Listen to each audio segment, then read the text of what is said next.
अस्सलाम वालेकुम स्टूडेंट्स। आज हम वर्क एंड एनर्जी का थर्ड लेक्चर स्टार्ट कर रहे हैं और आज का हमारा टॉपिक है work done by gravitational field.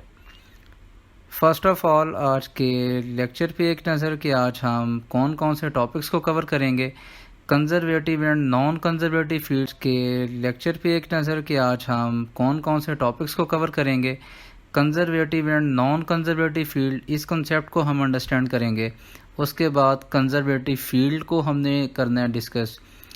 फिर work done by gravitational field में अगर हमने वर्क डन कैलकुलेट करना हो इस चीज़ को हमने आज अंडरस्टैंड करना है। और फिर इस चीज़ का भी प्रूव हमने जो है वो आज करना है कि ग्रेविटेशनल फील्ड एक कंजर्वेटिव फील्ड है।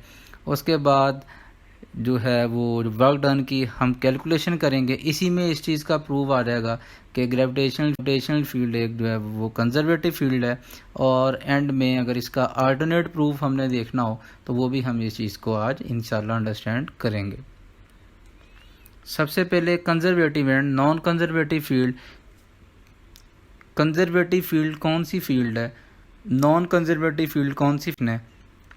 और ये फोर्सेस भी इसी तरह मौजूद हैं, फोर्सेस भी कंजर्वेटिव हैं, नॉन कंजर्वेटिव हैं। तो कौन सी फोर्स को हम कंजर्वेटिव फोर्स बोलेंगे और कौन सी ऐसी फोर्स होगी जिसको हम नॉन कंजर्वेटिव फोर्स बोलेंगे।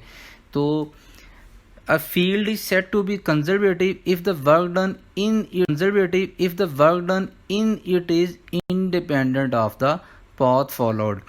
उस फील्ड को हम कंजर्वेटिव फील्ड बोलते हैं जिस फील्ड में अगर वर्क डन परफॉर्म किया जाए वो वर्क डन हम किस पाथ के थ्रू कर रहे हैं उस पाथ पे डिपेंडिंग कर रहा। आप अपना पाथ चेंज करें और हर बार अगर वर्क डन वही सेम वैल्यू आए तो उस फील्ड को हम कंजर्वेटिव फील्ड बोलते हैं।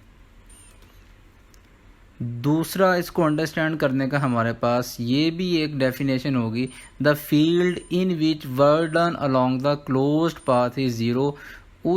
उस फील्ड को कंजर्वेटिव फील्ड बोला जाता है जिस फील्ड में अगर वर्क डन क्लोज्ड पाथ में कैलकुलेट किया जाए, जिस पॉइंट से आप स्टार्ट हुए थे आप डिफरेंट पाथ से होते हुए अगर उसी पॉइंट पे वापस आ जाए तो इस पाथ को हम क्लोज्ड पाथ बोलेंगे। अगर टोटल वर्क डन ज़ीरो के इक्वल आ जाए तब हम बोलें फील्ड कंजर्वेटिव फील्ड है और इस फील्ड में जो फोर्स होगी उस फोर्स को हम कंजर्वेटिव फोर्स कंसीडर करेंगे। एग्जाम्पल में अगर हम देखें तो ग्रेविटेशनल फील्ड जो है वो कंजर्वेटिव फील्ड है, जो कि आज का हमारा मेन टॉपिक भी यही है। इलेक्ट्रिक फील्ड भी इसी तरह जो है वो कंजर्वेटिव फील्ड है।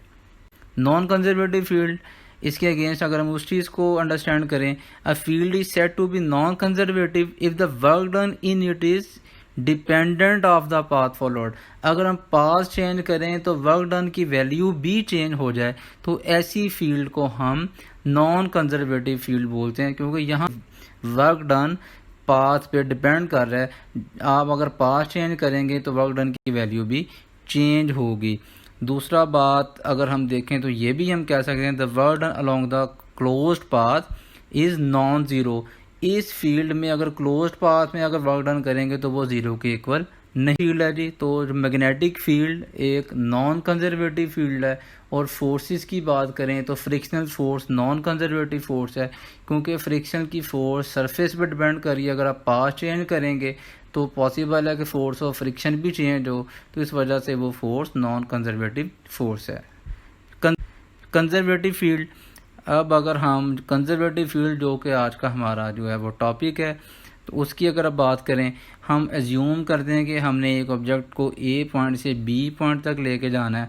हमारे पास ए पॉइंट से बी तक जाने के लिए जो मल्टीपल पास हैं, अगर हम वर्क डन कैलकुलेट करें और तमाम पास से जो वर्क डन की वैल्यू कैलकुलेट की गई वो सेम आए, तब हम बोलेंगे कि ये जो हमारे पास फील्ड है ये कंजर्वेटिव फील्ड है। यहाँ से ए से बी तक जाने के लिए हमारे पास दो रास्ते हैं, एक ये जो ग्रीन कलर में रास्ता है और दूसरा ये ब्लू कलर में हमें पाथ नज़र आ रहा है, जो कि पाथ हमें लॉन्ग लग रहा है। अगर दोनों सिचुएशंस में हमारे पास वर्क डन सेम आए तो हम कहेंगे कि ये फील्ड कंजर्वेटिव फील्ड है और जो फोर्स होगी that will B conservative force. इसी तरह ये ग्रेविटी के टर्म में अगर हम देखें, ए से बी तक हमने आना है ए से बी तक है हमारे पास। दूसरा हमारे पास ये है कि बी से हम जो है वो अगर अपवर्ड आए जो है वो 90 के एंगल पे, फिर ए की तरफ मूव करें, ये दूसरा पाथ हमारे पास होगा। अगर इन दोनों पाथ से जो वर्क डन कैलकुलेट किया वो सेम आए तो हम बोलेंगे कि ग्रेविटी की फील्ड कंजर्वेटिव फील्ड है। तो ग्रेविटेशनल फील्ड में जो वर्क डन है इसकी हम कैलकुलेशन को स्टार्ट करते हैं। हम एज्यूम कर रहे हैं कि एक ऑब्जेक्ट है हमारे पास जो कि लोअर पॉइंट ए पे है और इसे हमने एक हायर पॉइंट है बी वहाँ तक लेके जाना है। अब हमारा काम क्या होगा कि हमने ये इसमें जो 3 पाथ हैं इसको हमें कैलकुलेट करना है। पाथ जो 1 है हमारे पास हमने कंसिडर कर लिया उस चीज़ को, पाथ ए डी बी। आप ए से डी आएंगे फिर डी से बी आएंगे, ये एक वे है हमारे पास बी तक पहुंचने का। दूसरा पाथ ये भी पॉसिबल है ए सी बी। ये पाथ हमारे पास क्या होगा कि हम ए से सी अपवर्ड आएंगे पहले और फिर सी से बी की तरफ मूव करेंगे, ये हमारे पास पाथ 2 होगा। पाथ 3 की बात करें तो हम फिर एक जो वो वेरिएबल एक पाथ है उससे हम आएंगे और तीनों केसेस में हम वर्क डन अब कैलकुलेट करेंगे। अगर तीनों केसेस में वर्क डन सेम आ रहा है हमारे पास तो यहाँ पे हमारे पास इस चीज़ का प्रूव होगा कि ग्रेविटेशनल फील्ड कंजर्वेटिव फील्ड है। पाथ 1 ए डी बी को हम 2 पार्ट्स में आगे डिवाइड कर देंगे। Work done A D B equals to work done A D plus work done D B. A से डी तक का वर्क डन और डी से बी तक का जो है वो वर्क डन ए डी ये हमारे पास जो है वो 0 आएगा क्योंकि ग्रेविटी की फील्ड जो है वो डाउनवर्ड एक्ट कर रही है और जो पाथ है वो हॉरिजेंटल है। तो हमारे पास एंगल यहाँ पे 90 डिग्री बन रहा है, cos 90 0 है। और डी बी के अलॉन्ग जो वर्क डन है ये हमारे पास माइनस में आएगा क्योंकि ग्रेविटी की फोर्स डाउनवर्ड है और हम इसे अपवर्ड मूव करवा रहे हैं। तो अपवर्ड अगर मूव करवा रहे हैं यहाँ पे फिर हम अगेंस्ट द ग्रेविटी मूव करवा रहे हैं तो cos 180 यहाँ पे -1 आएगा। 0 plus minus M G H equals to minus M G H. ये इक्वेशन 1 हमने इसे राइट कर लिया है। पाथ 1 का वर्क डन हमारे पास आ गया, that is minus M G H. Path 2 का अब हम वर्क डन जो है वो कैलकुलेट करेंगे। पाथ 2 हमारे पास था A C B. Work done A C B को भी हम 2 पार्ट्स में डिवाइड करेंगे। Work done A C B will be equal to work done A C plus work done C B. एक वर्टिकल पाथ है, दूसरा हॉरिजेंटल पाथ है। और वर्क डन ए सी ये हमारे एम जी एच के इक्वल है बिकॉज ग्रेविटी डाउनवर्ड एक्ट कर रही है। हम ऑब्जेक्ट को अपवर्ड लेके जा रहे हैं अगेंस्ट द ग्रेविटी cos 180 जो कि -1 के इक्वल आएगा। और work done along C B equals to 0 because gravity is downward and और direction is horizontal, angle 90 degree है तो यहाँ पे work done 0। Total work done की अगर हम बात करेंगे that will be minus M G h. Equation number 2 का हमने इसे नाम दे दिया है और ये इक्वेशन 2 हमें क्या बता रही है, work done A C B equals to minus M G H. अब हमारे पास थर्ड पाथ जो था वो ए है। अब ए बी पाथ हमारे पास कर्व पाथ है। इस कर्व पाथ के लिए हमने फिर क्या किया है, हमने पूरे पाथ को स्मॉल स्टेप्स में डिवाइड कर दिया। ये स्टेप्स हॉरिजेंटल भी हैं और ये स्टेप्स वर्टिकल भी हैं। टोटल हॉरिजेंटल जो डिस्टेंस हमने कवर किया है दैट इज़ x और इसको हमने डिवाइड कर दिया del x1 plus del x2 plus del x3 up to so on del xn। ये n इंटरवल्स में डिवाइड किया है क्योंकि ये जिस तरह सीढ़ियाँ हैं हमारे पास। अब सीढ़ी को अगर एक स्टेप देखा जाए तो उसमें हॉरिजेंटल भी डिस्टेंस है और वर्टिकल डिस्टेंस भी है। हॉरिजेंटल जितना हमने जो है वो किया डिस्टेंस कवर उसको x कह दिया है और जो वर्टिकल डिस्टेंस है ये हाइट h के इक्वल है और ये h को हमने n interval del y1 del y2 del y3 plus so on del yn के इक्वल हमने जो है वो पुट कर दिया है। अब हम 1 बाय 1 कैलकुलेशन करेंगे। हॉरिजेंटल स्टेप्स के अलॉन्ग वर्क डन कैलकुलेट करेंगे, vertical along work done calculate करेंगे, दोनों को एड अप कर देंगे जो कि हमारे पास टोटल वर्क डन आएगा। हॉरिजेंटल स्टेप्स के लिए वर्क डन आएगा 0, वो एक स्टेप हो या एक से ज़्यादा स्टेप हो बिकॉज हॉरिजेंटल स्टेप्स के लिए ग्रेविटी की फोर्स डाउनवर्ड एक्ट कर रही है और जो हमारे पास जो डिस्टेंस है वो हमारे पास हॉरिजेंटल है, एंगल यहाँ पे 90 डिग्री है, तो WX इक्वल्स टू 0। अगर वर्टिकल स्टेप्स की अगर हम बात करें तो वर्टिकल स्टेप्स के लिए जो फोर्स है वो वेट के इक्वल है, और ये डाउनवर्ड है mg, और कॉस हमारे पास 180 है क्योंकि हम अपवर्ड मूव करवा रहे हैं। तो यहाँ पे हम minus M G del Y one first step का जो है वो वर्क डन, इसी तरह minus M G del Y two minus M G del Y three plus on minus M G del Y N, ये एन इंटरवल्स का vertical steps में हमारे पास आ गया वर्क डन। सबको एडअप किया, माइनस एम जी हमारे पास कॉमन आ गया और बाकी del Y one plus del Y two plus on del Y N, ये इक्वल था हाइट के। और जब हमने इसकी जगह हाइट पुट किया तो हमारे पास थर्ड जो ये वर्टिकल पाथ है इसका वर्क डन है minus M G h. Total work done A B का horizontal path plus vertical path horizontal minus M G h, तो टोटल वर्क डन है हमारे पास minus M G H.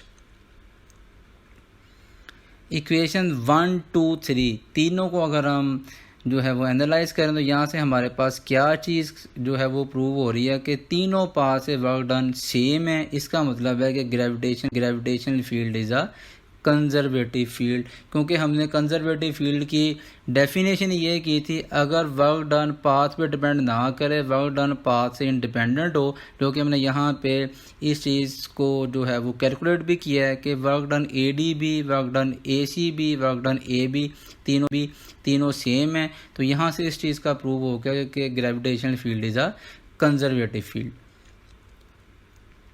Alternate proof इस चीज़ का हमने अगर देखना हो तो हमारे पास दूसरी डेफिनेशन भी हमने की थी, अगर क्लोज्ड पाथ में हम वर्क डन कैलकुलेट कर लें और वो ज़ीरो के इक्वल आ जाए तब हमारे पास जो फील्ड है तो वो कंजर्वेटिव फील्ड प्रूव हो जाएगी। हम इसके लिए क्या करेंगे, work done A D B plus work done B C A, ये हमने दो क्लोज्ड पाथ्स यहाँ पे ले लिए हैं।